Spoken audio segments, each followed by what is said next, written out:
pulling into a place known as KidSafe, Victoria, and what I'm going to learn today is going to shake the foundations of what I thought I knew about how to install a child restraint.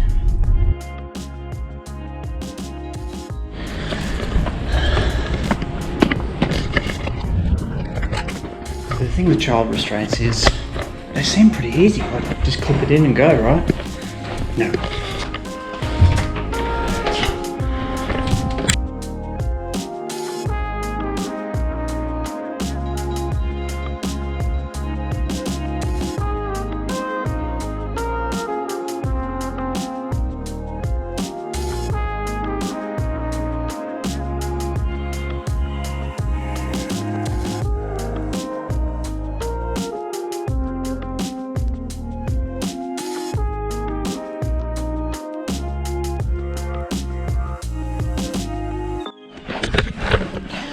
Okay, so it's day one.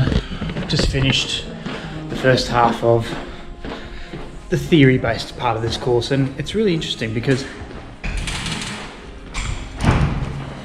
thank you. As it turns out, there's a lot that you don't know that you don't know, and when it comes to child restraint fitting, there's still a lot of grey area. There are the obvious rules and regulations. There are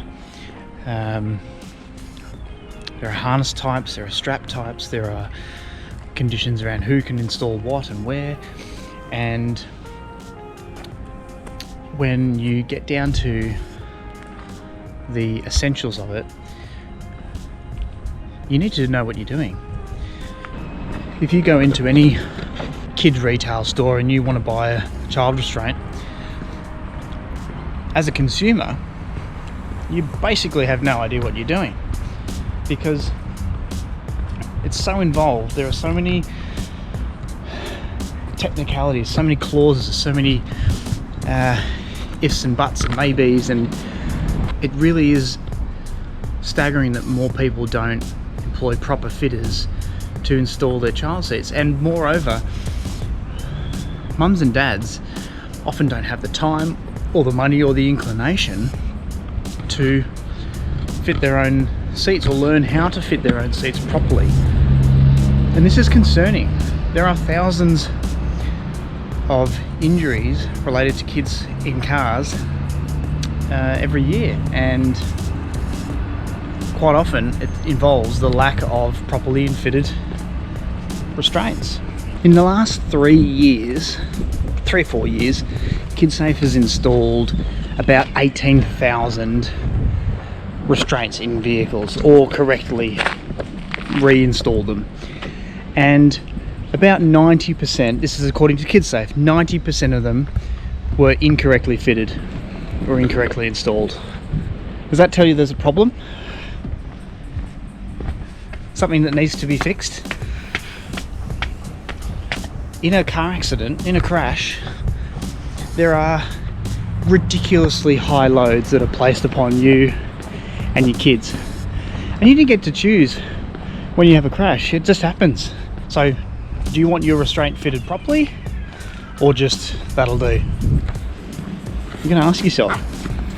Alright, so I better get back to it now. Time to find out some more stuff.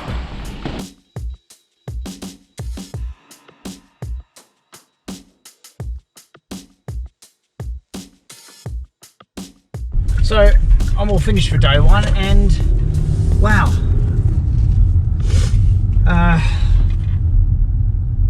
what a thing to figure out.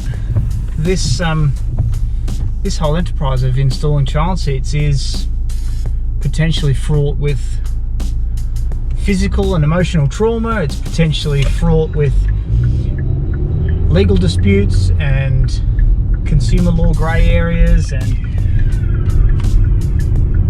case studies,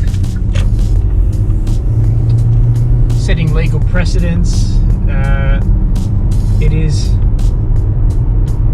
hard to fathom just how intricate this this system of child restraint installation can be. And this is exactly why you should be having your restraint fitted by an accredited Type 1 installer, because they've done this homework and it's not over yet. I'll see you tomorrow for day 2, the practical stuff where we learn to do it for real. That's going to be fun. So this morning is all about the practical stuff. Actually getting a whole variety of seats installed in an actual car. This is the part I'm nervous about, because I've only actually done one seat and one capsule for the entirety of my fathering career, so I'm a bit nervous. I haven't dealt with complicated buckles, I haven't dealt with many weird strap situations, but the good thing about this job and driving a whole bunch of different press vehicles is you get to trial out some of the weird scenarios that might present people like yourself installing your seat into whatever car you may buy next. The question is, can I adapt? Can I take the knowledge that I learned yesterday, the theoretical, and apply it to installing a bunch of weird seats that I've never seen before? How intimidating is that going to be? It feels pretty intimidating already.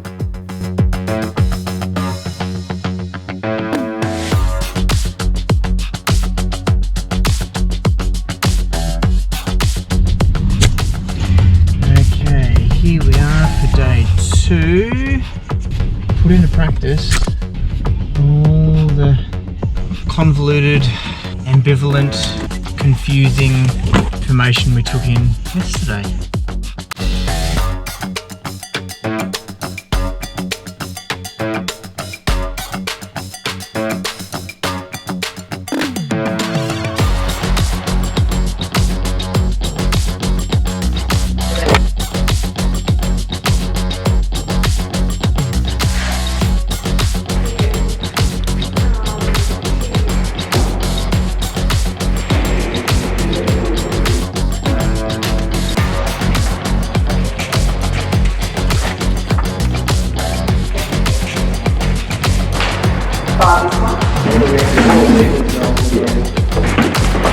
Here we go.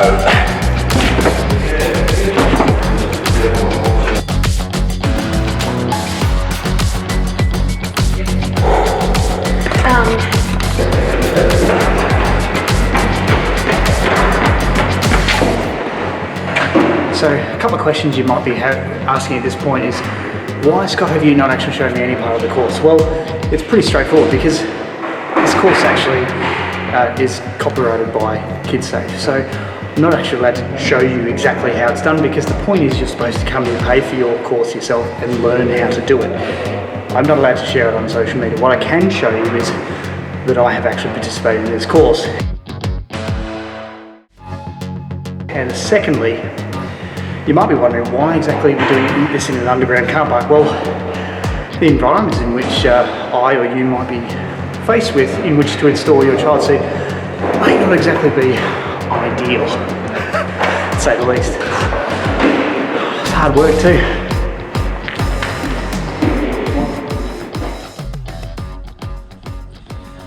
So that's it from me. I passed with flying colours. I can now install one of these with only minor swearing at inanimate objects, so that's nice. And as one parent to another, I would highly encourage you to get involved in the KidSafe Child Restraint Type 1 fitment course. Go to your local KidSafe website in your relevant state and invest in your own kids' safety and your own knowledge. If you work with kids professionally, or you work in an organisation that does, there are federal government rebates that are available to get 20% off the specific course. So take advantage of that if you can. If you have gotten something out of watching me do this course, I would encourage you to do the same. It's invaluable. I'm Scott Murray. This is bestfamilycars.com.au, where you can visit for more reviews and advice. Don't forget to leave me a comment, like if you liked it, and if you reckon I'm onto something pretty good here, give me a subscribe. I'll see you next time. Thanks very much.